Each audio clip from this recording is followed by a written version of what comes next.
With us this morning, some folks involved with the One Author Carney presentation, Christine Walsh of the Kearney Public Library, and authors Gregory McGuire and Gail Tsukiyama. Gail, Gregory, and Christine, thanks for coming in this morning. Good morning. Thanks for having us. Christine, let's start with you, the One Author Carney series. What's that all about? Well, it started as a dream of a number of staff members at the public library to bring a nationally noted author to Kearney on an annual basis. So we approached the Kearney Public Library Foundation about helping with funding, and they were very excited to be a part of the process and said, yes, let's proceed. What do we need to do from here? And so that was the beginning of One Author Kearney. And Gail Tsukiyama was our first guest author who came. And she is now back for her third year, so we're thrilled. Is this the third year of the event then? It is. Third year of the event, and one of your highlighted authors this year is Gregory McGuire. Rather than me tell your story, Gregory, I'll get out of your way and kind of let you tell us a little bit about yourself, maybe where you're from, where you grew up, and what kind of got you into writing in the first place. We'll get to your most famous work here in a second or two. Well, I thank you so much first for inviting me into the studio. It's a rare privilege to be in a studio that has a window out onto the city to which it broadcasts. Most studios I've been in are deeply sequestered in the bowels of buildings, and they might be in underground bunkers or they might be in high skyscrapers, but very interior. This is indeed a window on the world, and so I'm very happy to be with you as a guest this morning. I am an original upstate New Yorker, Hudson River Valley kid.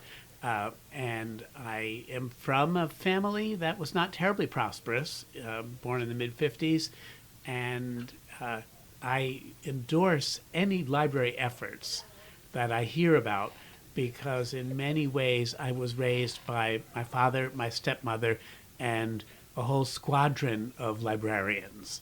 I used to give a talk called Orphaned at Birth and Raised by Kindly Librarians. I really do believe in the importance, the significance, the virtue even of the library in the community. So that's really where I began my writing career, was by thumbing through the pages of children's books in the library. Now, how difficult as a writer, a young writer, back when you're in your 20s and 30s, was it to get published? I mean, you plug away, and eventually you hit the jackpot. Is it that simple? I accidentally had some very good luck. You're supposed to plug away, but I had my first story idea for a published novel when I was in high school and wrote it when I was in college and submitted it pretty much as I graduated. It took me about 2 years to find a publisher, but I was published by the time I was 25, which is not ordinary. The book, I will hasten to say, the book didn't really deserve it, but the undeserving are sometimes awarded, crowns, if not glory, then at least notice.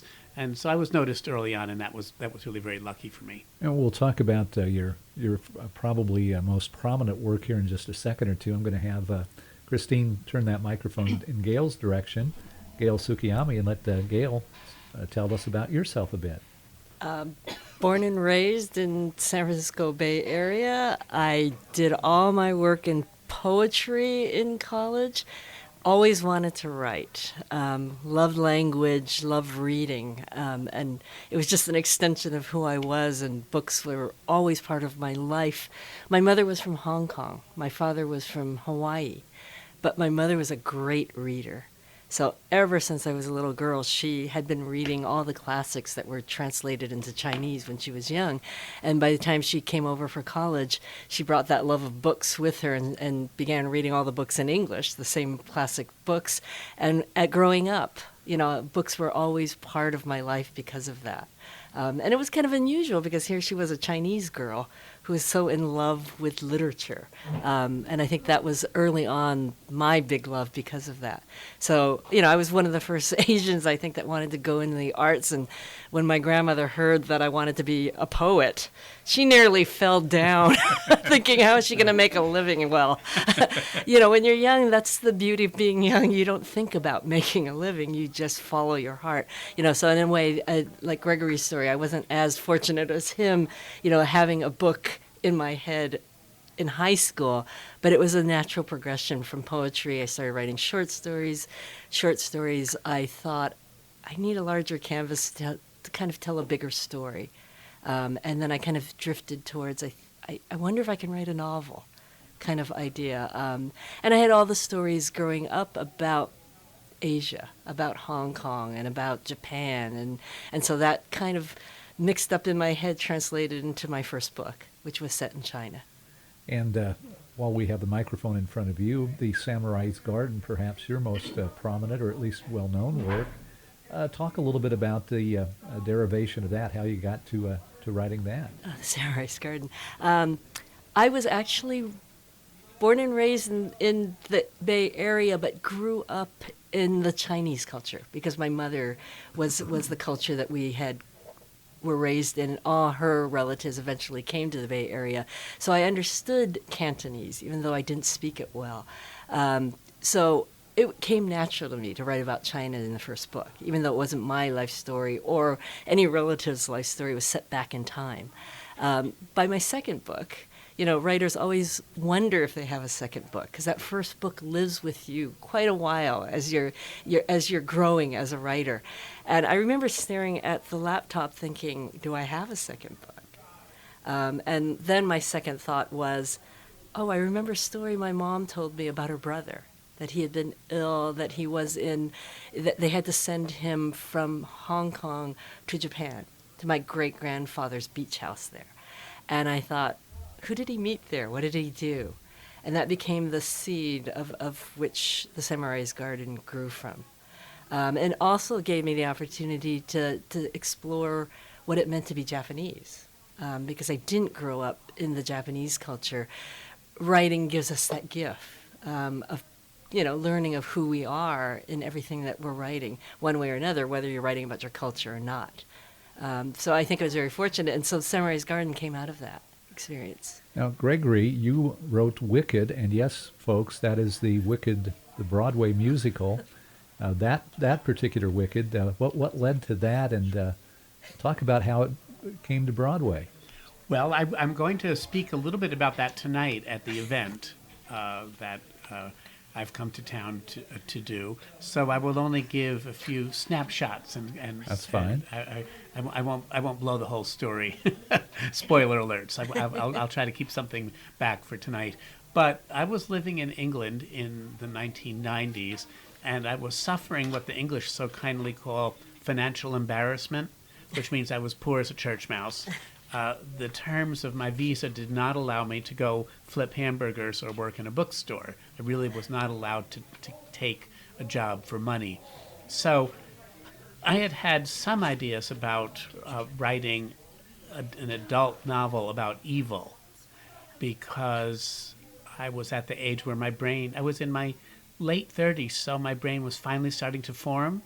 That soft spot in my skull was finally, covering over.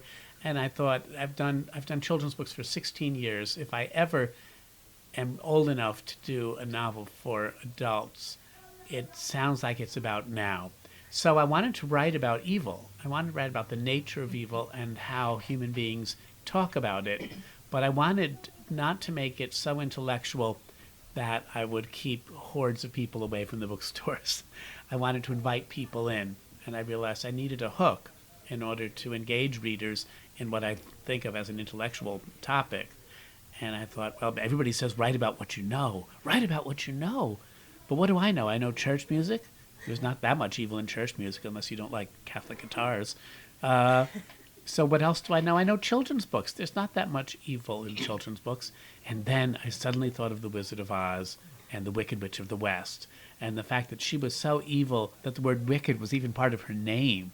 I mean, if you wrote her a letter, you'd address it Wicked Witch of the West. It was an honorific, like doctor or reverend, wicked. So when I had that idea, I felt that very rare moment of inspiration. I thought, this is a really great idea. I might not be smart enough or talented enough to do it justice, but I am clear-eyed enough to know this is a brilliant idea. And before we go too far and not get to the details of tonight's presentation out of the way, let's get Christine back involved. There are one author, Carney, is at the World Theater, and there are tickets available. How's that all work? You need to stop by the library before 3 o'clock today and you can pick up a free ticket. With your free ticket, you get a free popcorn and a beverage, courtesy of the Library Foundation. So if you are unable to stop by 3 o'clock, then we will have the box office open about 6:15 tonight at the World Theater, where you can continue to get free tickets. At the moment, we have balcony seats left. All of our main floor ones are spoken for.